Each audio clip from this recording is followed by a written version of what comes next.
The Oklahoma City Thunder defeated the Brooklyn Nets last night thanks to a 28-point, 9-rebound, 9-assist performance from Josh Giddey.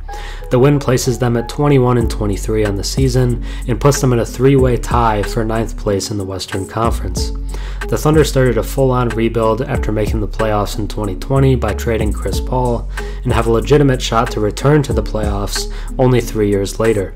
Many have mocked GM Sam Presti for trading all of his players for picks, saying that he cares about picks too much, but the rebuild has worked almost perfectly. They have a legitimate superstar in Shai Gilgeous-Alexander, who's averaging over 30 points per game and has a real case to start in this year's All-Star game. They have two other players who look like potential stars in Josh Giddey and last year's number 2 overall pick Chet Holmgren, who hasn't even touched the floor yet. Jalen Williams is arguably the steal of last year's draft, and in a redraft would likely go top 5. They have a ton of nice young surrounding pieces as well, and with a ton of assets and with Chet coming back next season, they seem primed to shoot up in the standings, in a similar way to what we saw from the Kings this season. The Thunder's future just might be even brighter than many of us thought. But to understand just how special this team is, let's look at some individual performers. Before we get into OKC's top performers, if you enjoy my content and have watched a few videos of mine, think about subscribing. 96% of my viewers are actually not subscribed, so if you've watched me before and enjoy the content, drop a sub and comment down below. It really helps the channel. The first player you have to talk about is SGA, who's taken his game to an unbelievable level this season.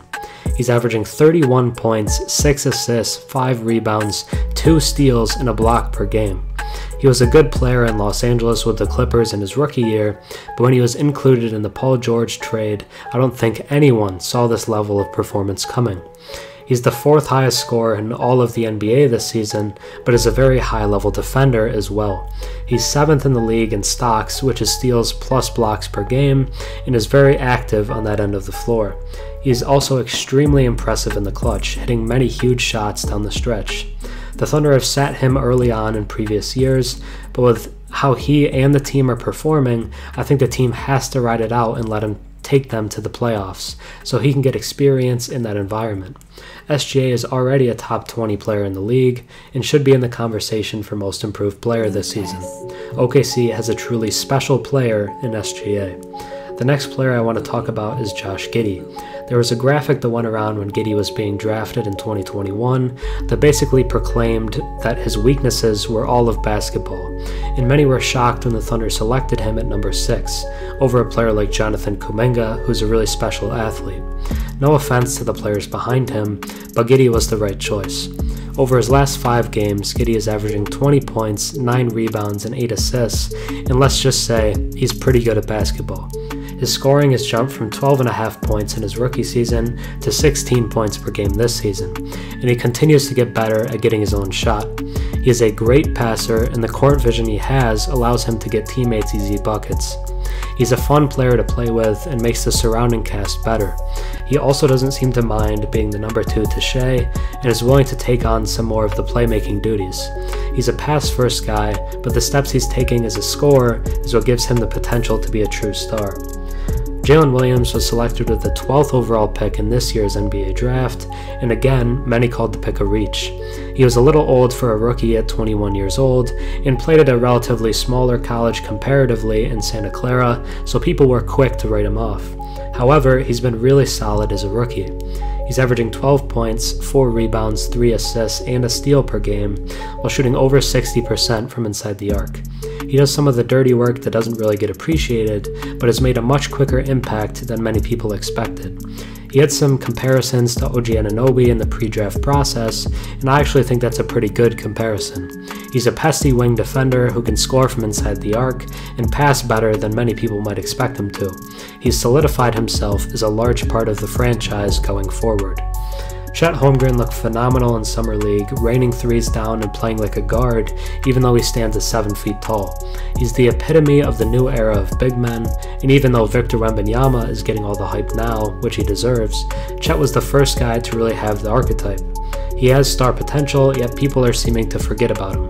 He's a player that's a really solid complementary piece to the guys they already have, and if he can stay healthy, feels like someone who will be a 15 point per game scorer at least as soon as he steps on an NBA floor. Let's talk about a few other players in a little less detail. Lu Dort is playing well this season, putting up 14 points per game and still being a great defender. The team signed him to an extension this summer, and he seems to be a piece of the team going forward. Tre Mann is a very solid scorer who does it in bunches and feels like a perfect sixth man for a good NBA team. Very reminiscent of a Jordan Clarkson type. I'm not exactly sold on Poku like some fans seem to be, but his tall, skinny frame presents a unique player that could turn out to be something someday. Ousmane Dieng was a lottery pick in this year's draft and was always more of a project, so even though he hasn't been super impactful this season, there have been some signs of promise with him. There are some other young pieces that could be solid players like Aaron Wiggins, Isaiah Joe, and Darius Bazley that at the worst feel like rotational guys on a solid squad. The OKC Thunder have turned around their team incredibly quickly, and even though they had to bottom out a couple times to do it, it has more than paid off. This team has multiple star-level guys and a superstar in SGA, as well as a great surrounding cast who are all young and can grow together. The team has unbelievable draft assets as well, and if they wanted to make a big move for a star to add, they could easily do it. Many thought that Sam Presti was doing a good job, but it seems to be a near perfect rebuild, and the Thunder might have a much brighter future than we thought. Thanks for watching. I'm Herm. Have a good one.